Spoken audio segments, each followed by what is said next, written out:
friends, in today's video we're going to be talking about planners. How do you choose that right one? That's the million-dollar question when it comes to teaching. If you are new or returning, welcome. My name is Lorianne, and here at It's All Primary in the Classroom we talk about all things in the classroom. So as it is the beginning of the year, one of the things that I'm seeing over on Instagram a lot are all these ads for planners and more planners and more planners. There are a lot, and believe me, I've used a lot of them and I've tried them, and often they do not go very far. For me, okay, you may find one and it's pretty and it looks cool and you just want to use it. That's great.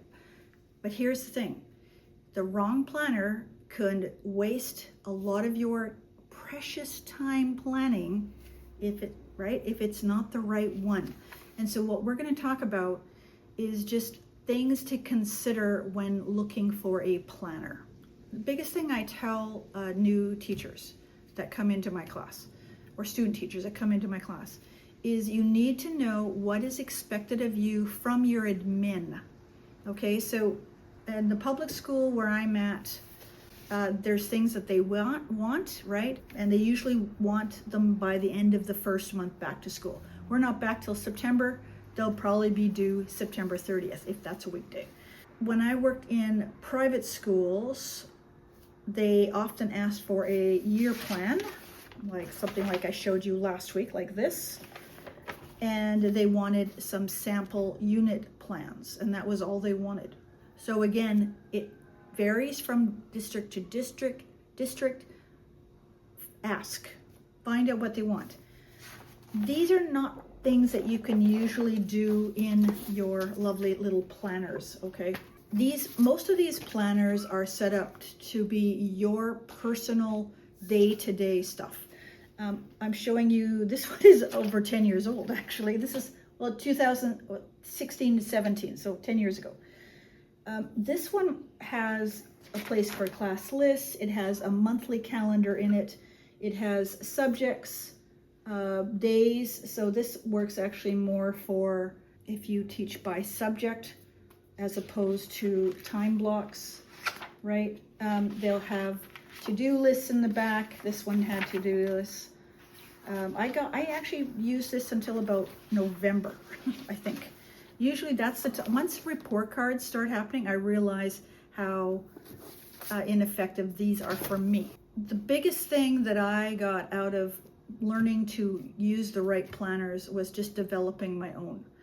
I started often by asking a fellow teacher what they used, and some of them would give me sheets similar to this size, and it would have Monday to Friday and the time blocked, and then that's what I started with. And I find that nowadays what I do, and that works, and for many teachers that works great. It doesn't work when you've got a teacher on call. It's tricky. So we'll talk about them in just a minute. Right now, what I personally use is a desk calendar for the months. So if you like the big picture, like I like the big picture, I will usually go to the dollar store once in a while. I see something lovely at somewhere else in the mall or whatever, and I will put it on my desk, start it at end of August, September, and I put in all the school events that I'm required to be at. I write down meetings with parents. Now, some of you are very tech savvy and you want to put them all on your phone. I am one of these teachers that doesn't have my phone anywhere nearby. I don't pull it out once in a while.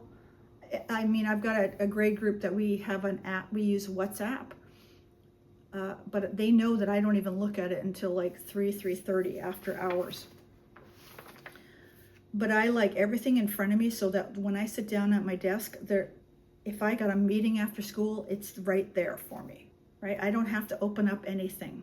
So my monthly stuff is on my desk, okay? And again, you can pick up a year calendar in the dollar store. You can pick them up on Amazon, or They've got these calendar little kiosks at the mall. Sometimes I'm always on the lookout for something pretty. But my day-to-day stuff tends to be a daily as opposed to a weekly. I like weekly if I know the week is going to be chaotic.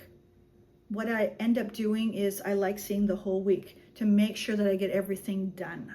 When you are starting, particularly in primary, and you've got different preps or specials or appointments and meetings and pullouts and all these sort of things, a weekly calendar is a good thing to have. And you can literally lay it right down on top of your monthly calendar and just have Monday to Friday. And what you can do with this is you can literally write out, okay, so math Monday is going to be this, math Tuesday, math, right? So you can deal with subjects as a whole, which will save you time. I use that in certain times of the month, certain times of the year. Report card season, I tend to flip over to a weekly because there's so many things regarding report cards that I got to make sure assessments are done and other things are ready to go into that report card, right? Envelope, all the things.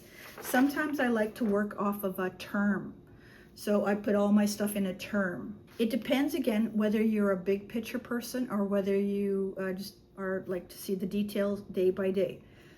One of the things that I started to do years ago, and I still do it, I often do a day plan. And this is a day plan from, I think, last year. And it's made on Google Docs. And it's just the time, the subject, any prep I have to do. I always put down anything like pullouts for learning assistants, things like that, highlighted. What's great about this, and it goes for the whole day, and I'll print these off and have them ready. When I did job sharing, this was wonderful because my partner could see what I was doing, so we didn't have too much overlap. And we have these little drawers Monday to Friday. When we're in the classroom, I'll try and remember to show you them. They're super easy. Got them from the dollar store. Just put labels on them. Pretty easy. But with these, what I love about this is I have one already pre-made. They're templates on my Google Drive for each day of the week. And I like how it keeps history. If I write it into these planners, I've got to write it again over and over and over again. If I have them online, then I can refer back to them pretty easy. But what I do is I have a day-by-day copy for me, and then I created one while I was healthy, a full-on day plan for each day of the week. Teaching primary, there are some things that are almost the same week by week, not necessarily month by month, because I switch off science and social studies, but week by week, I know what we're doing. And so I will literally write them in, there will be mini paragraphs in like each of these blocks. And then that way, when I am sick, it takes me usually less than a half an hour to completely fill out this with detailed notes for the TOC. Sometimes I can do it in 15. We've actually been told in our district to actually phone before the end of the day in order to get a TOC because we're so short for TOCs. I will literally put one out. I've got one here sort of, and there's notes all over it. And this is actually from a TOC because I asked them to write right on it and tell me how the day went, what you covered, everything like that. So these have worked super well. I don't think this is available in my teacher toolkit because of just the whole uploading Google stuff. But if you would like a copy of this, email me at itsallprimary@gmail.com and just say at the top, Google Doc day plan, and I can share a copy with you. Google Docs is tricky for some school districts. They will block your school email. So if you want to give me a personal email, and I'll just send it to you through your personal email, and then you can try and get it uploaded to your school, that's fine. But these are lovely, and depending on what you want to write in your planners, if that's what you want, then get what you want. But especially in your first couple years, experiment a little with what's going to work for you, and don't be afraid to switch off. If you are doing a weekly, a weekly sheet, and you're finding you want more detail, then move to something that you can create that's a daily. These sometimes have enough space for daily. I found the planners that I have here, they're all kind of weekly in setup. And if you're looking at them online, try and get as many sample pages as possible, because I don't want you to invest your money when you don't need to, especially if it's not going to work for you, okay? If you have any questions about planners, feel free to pop a comment down below, and I will answer them as soon as I can. If you need some sample in this one, I've got lots of different sample plans, okay, and even instructions on how to create your own in here, and you can find that. I'll have a link down below in the for my TPT store. If there's a template that you don't see there and you're really interested in, send me an email or something. I might have it existing and I just can personally email it to you, or what I'll do is during my next update for that, which is in about 6 months, I will add it to there. The next video I'm going to do is either, hello, see, I had one cat there, now I've got another cat there. I'm either going to give you a video on unit planning or a video on your substitute teacher binder, okay? But that's it for today. If you have any questions or comments, please feel free to write them down below, or you can email me at itsallprimary@gmail.com. And I hope wherever you are, you're having a wonderful day. See ya.